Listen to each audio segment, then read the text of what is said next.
1절에서 8절까지 말씀입니다. 한 절씩 교독하겠습니다.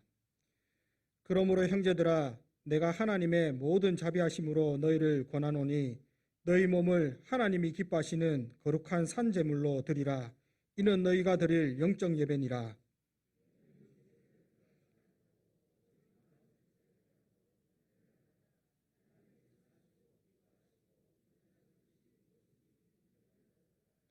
내게 주신 은혜로 말미암아 너희 각 사람에게 말하노니 마땅히 생각할 그 이상의 생각을 품지 말고 오직 하나님께서 각 사람에게 나누어 주신 믿음의 분량대로 지혜롭게 생각하라.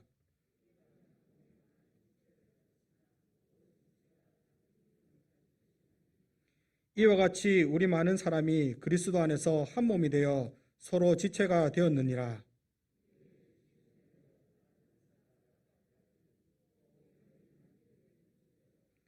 혹 섬기는 일이면 섬기는 일로, 혹 가르치는 자면 가르치는 일로, 혹 위로하는 자는 위로하는 일로, 구제하는 자는 성실함으로, 다스리는 자는 부지런함으로, 긍휼을 베푸는 자는 즐거움으로 할 것이니라. 아멘. 이 시간 전도사님 나오셔서 하나님 말씀 전해주시겠습니다.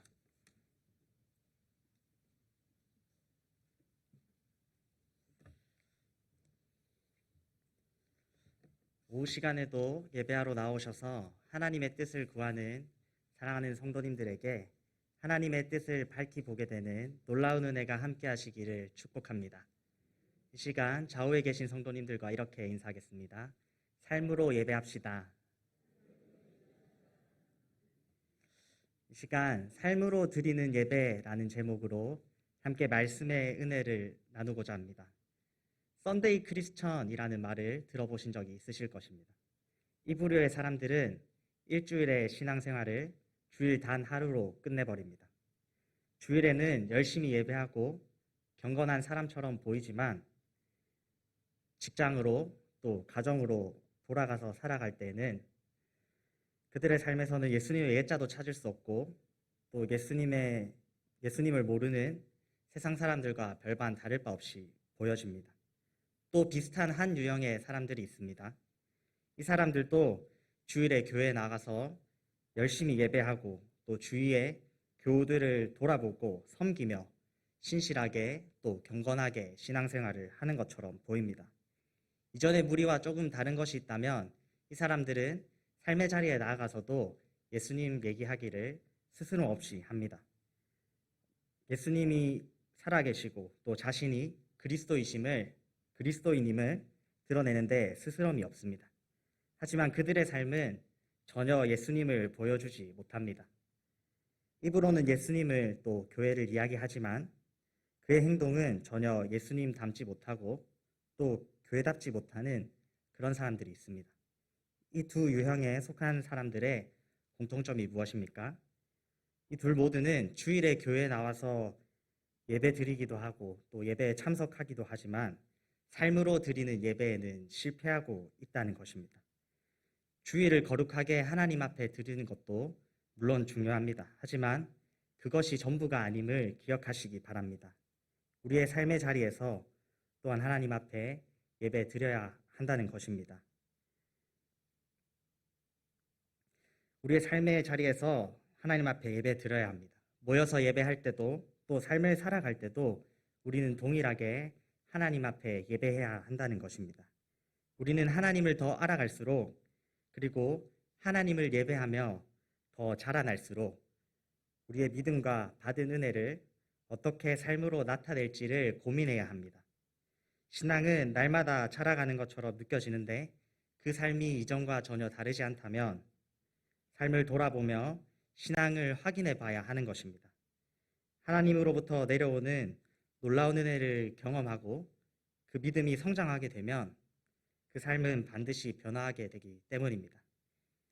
예배하지 않으면서 하나님의 말씀을 따라 사는 것은 무익하고도 무의미한 것입니다. 반면에 예배하고 하나님을 알려고 노력하지만 하나님의 말씀을 삶에서 녹여내지 못한다면 우리의 신앙은 뻣뻣하고 경직된 신앙이 될 것입니다. 그래서 우리는 교회 생활과 삶에서의 신앙생활 둘 모두가 균형 있게 예수님의 분량에 이를 수 있도록 노력해야 합니다. 이 균형이 무너지게 되면 우리의 신앙은 마치 안고 없는 찐빵 또 김 빠진 콜라와 같이 밍밍한 상태가 될 것입니다. 사랑하는 동부삼일교회 성도 여러분, 우리는 우리의 삶으로 예배해야 합니다. 우리의 예배는 이 자리에서 끝나는 것이 아님을 기억하시기 바랍니다. 이 자리에서 드리는 예배가 끝나고 교회를 나서는 그 순간부터 우리의 예배는 다시 시작됩니다. 우리의 각자의 자리로 돌아가서 다시 모여 예배할 때까지 한 주간 오늘 예배 가운데 받은 은혜를 세상에 나누어 주며 예배 가운데 얻은 마음의 결단대로 실천하고 말씀에 순종하며 살아가는 삶의 예배를 드려야 하는 것입니다. 오늘 말씀을 듣는 사랑하는 성도님들 모두가 예배가 삶이 되시고 삶이 예배 되시기를 주님의 이름으로 축복합니다. 함께 말씀을 살펴보도록 하겠습니다. 로마서의 첫 장부터 11장까지 예수님을 통한 하나님의 구원과 예수 그리스도의 의에 대한 복음을 선포한 사도 바울은 이제 하나님을 예배하는 사람들이 어떻게 삶으로 예배를 드려야 하는지, 예수님을 믿는 예수님의 구원하심을 입은 성도들이 어떻게 살아야 할 것인지에 대해 설명하고 있습니다. 특별히 오늘 우리가 읽은 본문은 어떻게 삶으로 예배 드릴 수 있는지에 대해 설명하는 지침서와 같아 보입니다.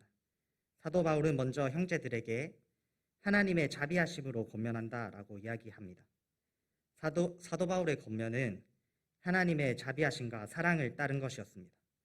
그래서 바울의 권면은 율법적인 계명과 같이 우리에게 무거운 짐을 지우는 것이 아니라 오히려 하나님의 긍휼과 자비 또 우리를 구원하신 그 사랑에 대한 마땅한 반응으로 우리의 삶을 하나님께 올려드리라고 권면하고 있는 것입니다.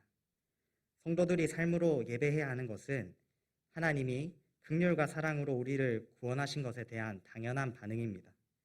그렇기 때문에 우리는 반드시 하나님의 놀라운 구원에 대한 기쁨과 감사로 하나님의 말씀에 순종하는 삶의 예배를 드려야 하는 것입니다. 바울은 우리가 마땅히 해야 할 일을 한마디로 너희 몸을 하나님이 기뻐하시는 거룩한 산 제물로 드리라. 이는 너희가 드릴 영적 예배니라 라고 이야기하고 있습니다. 먼저 사도 바울은 우리의 몸을 하나님께 드리라고 이야기합니다. 몸을 하나님 앞에 드린다는 것은 우리의 전인, 즉 육신의 삶과 우리의 영혼, 또 하나님 앞에서의 우리의 결단까지도 드린다는 것을 이야기합니다. 우리는 예수님을 믿고 구원받았음에도 불구하고 육신의 연약함 때문에 죄에 우리의 몸을 내어줄 때가 있습니다. 하지만 이제는 하나님 앞에 우리의 몸을 온전히 드려야 합니다. 이전에 우리의 생각과 계획과 행동이 죄의 본성을 쫓아갔다면 이제는 죄를 떠나 하나님 앞에 우리의 모든 삶을 드려야 하는 것입니다. 사도 바울은 이렇게 하나님 앞에 우리의 몸을 드리는 것을, 우리의 몸을 바치는 것을 구약의 제사에 비유하며 이야기하고 있습니다. 우리의 몸을 하나님이 기뻐하시는 산 제물로 드리라라고 이야기합니다. 구약 시대의 제사에서 제물은 반드시 죽은 것이어야만 했습니다. 구약 시대에는 소나 양과 같은 짐승을 잡아서 예배했지만 이제 우리의 예배는 피 흘릴 필요가 없습니다. 예수님께서 우리를 위해 십자가에 달려 죽으심으로 영원한 제물을 바치셨기 때문입니다. 그래서 우리는 우리의 몸을 산 제물로 드릴 수 있게 되었습니다. 우리는 산 제물로 드려진 사람임을 기억하시기 바랍니다. 우리는 살아서 이 세상을 살아가고 있지만 반드시 죽어야만 합니다. 우리 안에 교만한 마음, 거짓된 마음, 또 죄악된 본성은 죽어지고 내 속 안에 성령님이 살도록 해야 한다는 것입니다. 자신을 내려놓고 하나님의 말씀을 따라 살아가시기 바랍니다. 또 하나님께서 마음껏 사용하실 수 있도록 하나님 앞에 삶을 드리시기 바랍니다. 그때 우리의 삶이 하나님 앞에 거룩하게 흠없이 구별된 하나님이 기뻐하시는 제물이 될 것입니다. 이것이 우리가 드릴 합당한 영적 예배입니다. 구약 시대에는 짐승을 잡고 피를 뿌리는 것이 예배였지만 이제는 하나님 앞에 우리의 모든 것, 심지어는 우리의 삶까지 내어드리는 것이 예배입니다. 구약의 예배는 성소 안에서 행해졌지만 이제는 성소를 넘어서 우리의 일상생활에서도 예배하게 됩니다. 우리가 예배당에 모여 함께 예배하는 것도 또 우리가 가정에서, 직장에서 하나님이 기뻐하시는 뜻대로 살아가는 것도 예배입니다. 우리가 모여 예배하고 그것이 삶으로 이어지고 이루어내는 것이 삶으로 드리는 예배가 되는 것입니다. 우리는 육신 가운데 살고 있는 사람들이기 때문에 삶으로 예배드리며 사는 것이 쉽지 않을 것입니다. 예배당을 나서는 그 순간부터 공격이 시작됩니다. 집으로 돌아가면 남편이, 아내가, 또 자녀가 또는 형제가 온유한 마음을 유지할 수 없게 행동합니다. 그 공격이 계속되면 우리는 산 재물이 아니라 그냥 산 사람이 되어버릴 수도 있습니다. 내 생각대로 이야기하고 죄에 우리를 내어주어서 마음이 완악해져 다른 사람들의 마음을 아프게도 합니다. 직장에서도 예수님의 마음으로 섬기고 나를 통해서 예수님을 보여줘야지 생각은 하지만 세상 사람들과 똑같이 살아가는 구별되지 못하고 거룩하지 못한 모습을 보일 때도 있습니다. 그럼에도 불구하고 삶으로 예배하기 위해서 노력해야 함을 기억하시기 바랍니다. 그것이 그리스도인의 합당한 모습입니다. 우리가 하나님 앞에 우리의 몸을 드릴 때 전능하신 하나님께서는 우리 몸의 연약함까지도 받아주실 것입니다. 우리는 연약해서 매번 넘어지고 실패하지만 하나님께서는 강하십니다.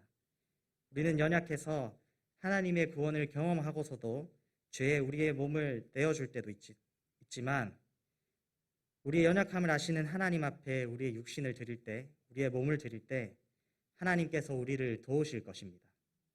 이 도우심을 의지할 때 우리는 다시는 죄의 종노릇하지 않고 하나님이 원하시는 삶을 살아감으로 삶의 예배를 올려드릴 수 있게 될 것입니다. 이어서 사도 바울은 구체적으로 우리가 어떻게 구별된 삶을 살아가야 하는지를 이야기합니다. 우리는 이 세대를 본받지 말아야 한다고 이야기하고 있습니다. 그러기 위해서는 이 세대가 어떤 세대인지 면밀히 알고 있어야 합니다. 제가 들었던 수많은 말 중에 잊을 수 없는 한마디의 말이 있습니다. 제가 학교에서 있었던 일입니다. 학교에서 여러 가지를 배우지만 특별히 철학에 관련된 수업이 많았습니다. 그래서 한 학생이 이를 이상하게 여겨서 질문합니다. 우리는 성경을 배우고 또 교회를 위해서 공부하기도 시간이 부족한데 굳이 우리가 철학을 공부해야 하는 이유가 무엇입니까? 라고 질문했습니다. 그에 대한 답은 이것이었습니다. 여러분들이 철학을 공부해야 하는 이유는 그것을 버리기 위해서입니다. 그렇습니다. 우리가 이 세대를 잘 알고 있어야 하는 이유도 이와 동일합니다. 우리의 마음과 생각 속에 하나님이 말씀하신 것이 아닌 것들을 분별하기 위해서 우리는 이 세대를 잘 알고 있어야 합니다. 이 세대는 어떤 세대입니까? 서로를 한없이 미워합니다. 서로에 대한 공경도 배려도 없습니다. 거짓이 난무하는 세대입니다. 사랑하는 성도 여러분, 이 세대를 경계하시기 바랍니다. 내 안에 타인을 미워하는 마음은 없는지, 상대방을 배려하고 사랑으로 섬기고 있는지 확인해 보시기 바랍니다.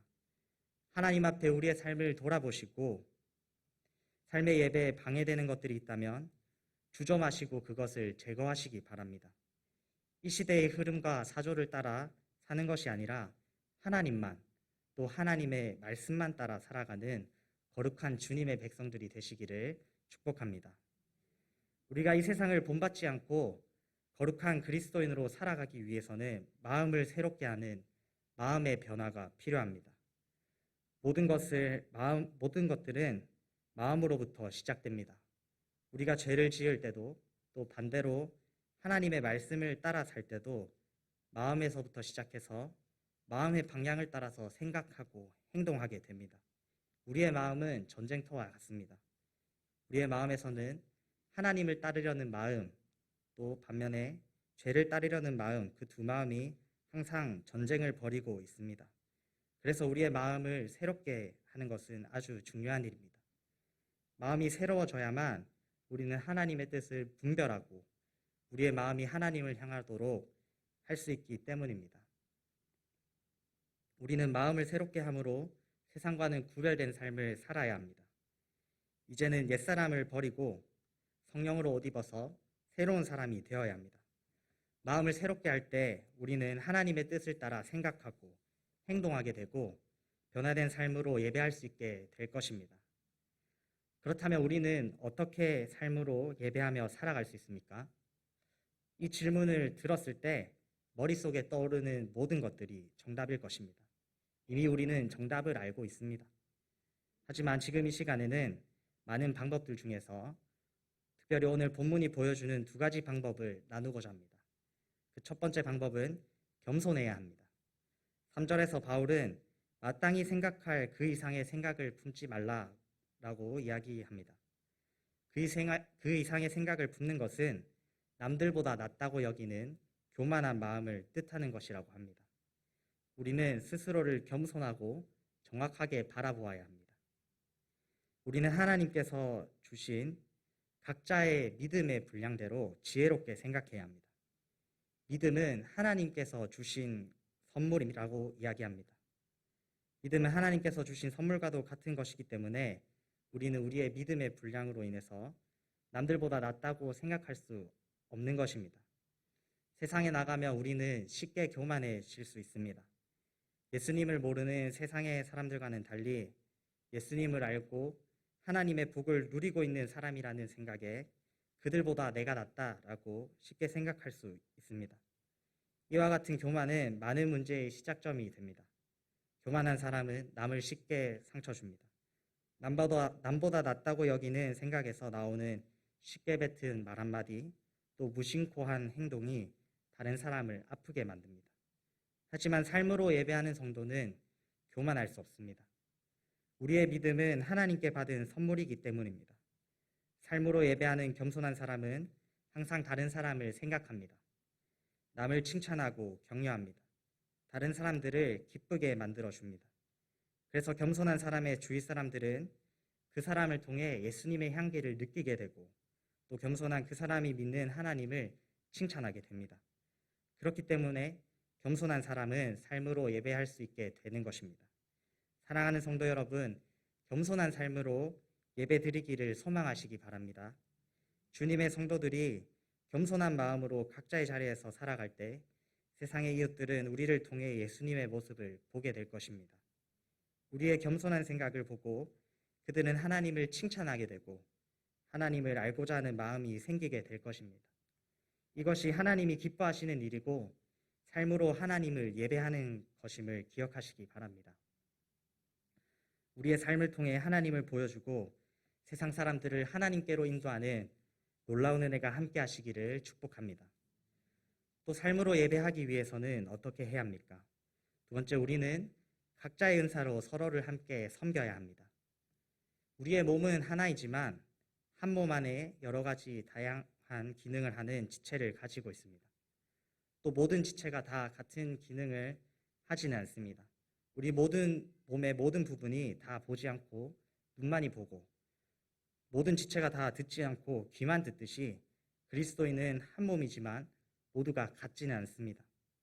예수님을 믿는 우리는 몸이 서로 나누어져서 살 수 없듯이 예수님 안에서 모두가 하나 되어야지 살 수 있습니다. 육신의 몸이 제대로 움직이고 작동하기 위해서는 모든 지체가 각자 다른 역할을 잘 수행해야 하듯이 우리는 성도들의 영적인 몸이 잘 작동하도록 서로가 서로를 섬겨야 합니다. 하나님께서는 우리의 몸이 잘 작동하고 온전할 수 있도록 우리에게 각자 다른 은사를 주셨습니다. 우리는 은사라고 이야기하면 뭔가 거창하고 특별한 것을 생각합니다.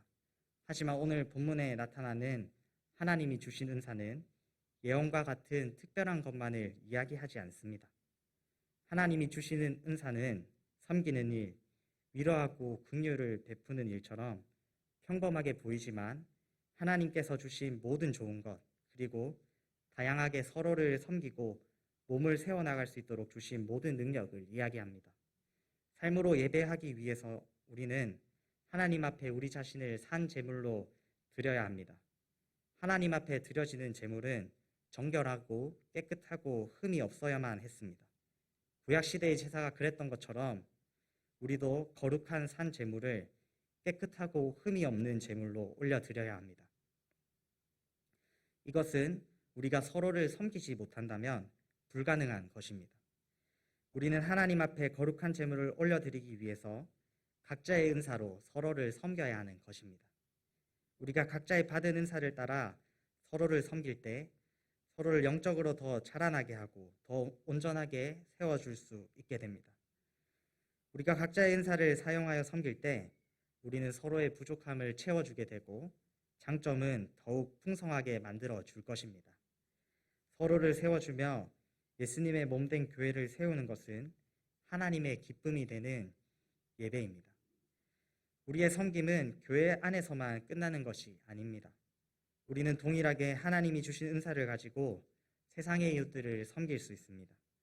각자의 은사를 가지고 세상의 이웃들을 섬기는 삶을 살아간다면 그것 또한 하나님께 큰 기쁨이 되는 삶의 예배가 될 것입니다.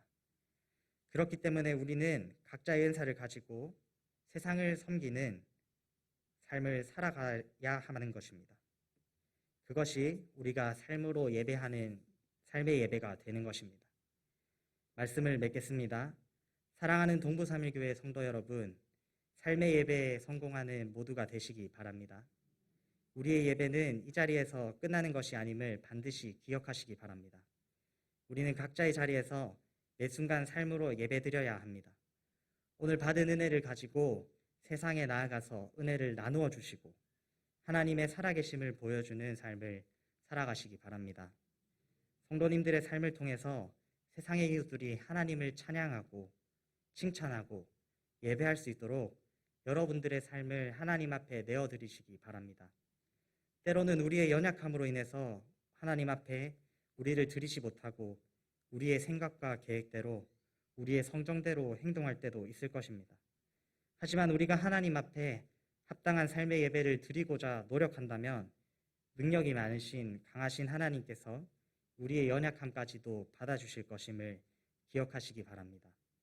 우리가 하나님 앞에 겸손한 마음으로 기도하며 하나님의 도우심을 구할 때 하나님께서는 우리의 마음을 새롭게 하심으로 삶으로 예배하기를 원하시는 그 하나님의 마음을 우리도 느낄 수 있도록 만들어 주실 것입니다. 삶으로 예배할 때 특별히 겸손한 삶으로 예배하는 성도가 되시기 바랍니다. 겸손하게 하나님을 섬기고 세상과 이웃을 섬기시기 바랍니다. 그렇게 행할 때 하나님께서 여러분들의 삶을 기쁘게 받아주실 것입니다. 또 사랑하는 성도님들의 받은 은사를 통해 서로를 섬기고 세워주시기 바랍니다. 하나님께서는 이미 우리가 서로를 세우고 이웃을 섬길 수 있도록 좋은 것을 더하셨습니다.